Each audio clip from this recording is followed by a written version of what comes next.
So today I'm going to show you guys what I eat as a fat loss and nutrition coach. This is the exact framework that has helped me not only lose fat but also optimize for health and performance. Breakfast for me is simple. I eat oatmeal, but this isn't just any other bowl of oatmeal. This is what I call the big man bowl. Every ingredient here has a purpose. I have tested each one for how it impacts my energy, mood, and long-term health. The base ingredient is obviously just oats, but we're going to pair this with fruits, nuts and seeds, homemade curd, cacao powder, and whey protein powder.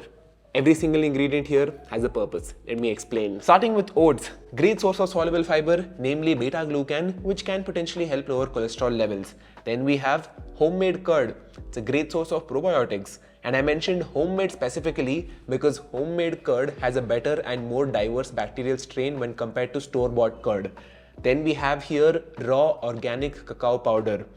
Now this is almost a superfood. It has the highest concentration of antioxidants when compared to any other food, and it can potentially help fight inflammation in the body.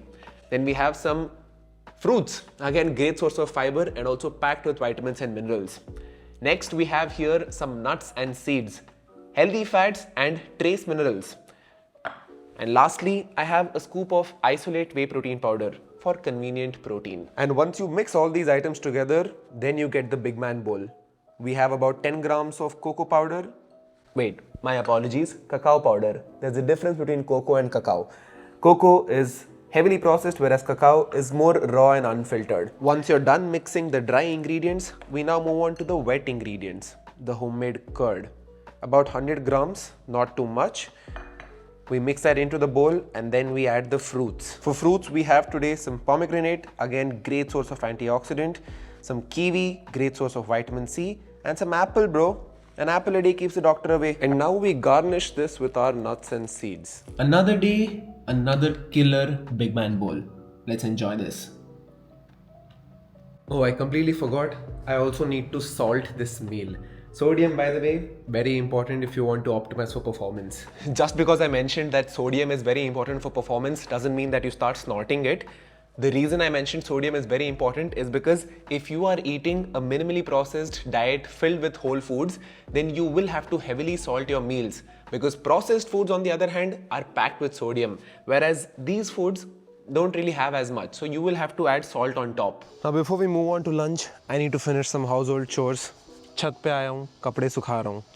Now coming to lunch. For lunch I have here some white rice, some veggies, legume and a choice of protein. For white rice I prefer basmati because I like the taste of it and also it fills me up quite well. When compared to regular rice, basmati gives me a lot more volume for the same amount of calories, mostly due to the moisture content. For veggies I have today some carrots and green peas. Now whenever I'm working with carrots and green peas, I prefer buying them frozen, mostly because of convenience. Buying fresh carrots and fresh green peas is a task, right? You need to chop them, you need to peel them. It's too much of a task, so I prefer buying them frozen.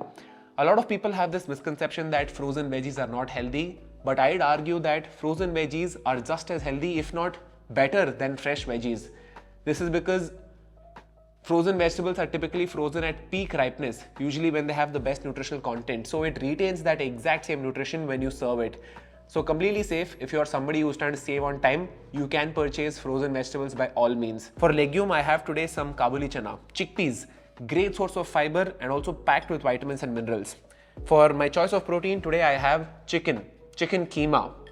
About a year ago, I switched from regular chicken breast to chicken keema and it has made my life so much easier. Cooking chicken breast is quite hard because it gets dry if you overcook it and you can't leave it raw. Whereas chicken keema, which is a mix of breast and thigh, it never gets dry and it tastes the same every single time. And chicken keema also gives me some collagen, which comes from the ground up chicken skin, chicken bones, right?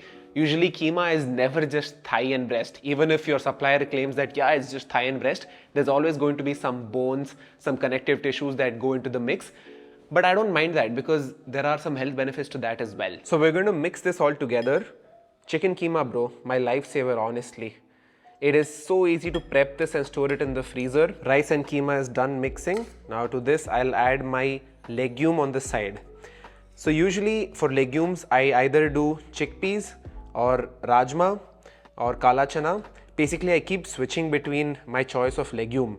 Sometimes I switch legumes out for lentils, pulses, because you should always have some diversity in your diet, right? Diversity in your diet is such an overlooked concept. When we talk about plant-based foods like lentils, legumes, nuts, seeds, fruits, vegetables, grains, the more diversity that you have in these foods, the better your gut is going to be. And it all boils down to the fiber content in these plant-based foods. The more diversity in fiber that you have, the healthier your gut microbiota is going to be. I try to eat at least 30 different plant-based foods every single week. I know that number sounds daunting, but it's not that hard to achieve. Say for example, I have here carrots and green peas. Tomorrow, I might swap that out for something like cauliflower and pumpkin. So that's just how easy it is for me to introduce diversity in my veggies. And the day after tomorrow, I might swap out cauliflower and pumpkin for something like raw banana and lauki. The more diversity that you have in your plant-based foods, the healthier you're going to be. Now before dinner and after lunch, I eat some snacks. I have here some fruits. This is my second serving of fruit for the day, and I have here some guava and strawberry. Bro, guava has to be in my top 5 greatest fruits of all time. Super healthy, super delicious, and you find it all year round. Now dinner is very similar to lunch. We have here plain white rice, basmati rice, veggies in the form of carrots and green peas, protein in the form of chicken mince, chicken keema. But as you can tell, no legume, no more chickpea for dinner.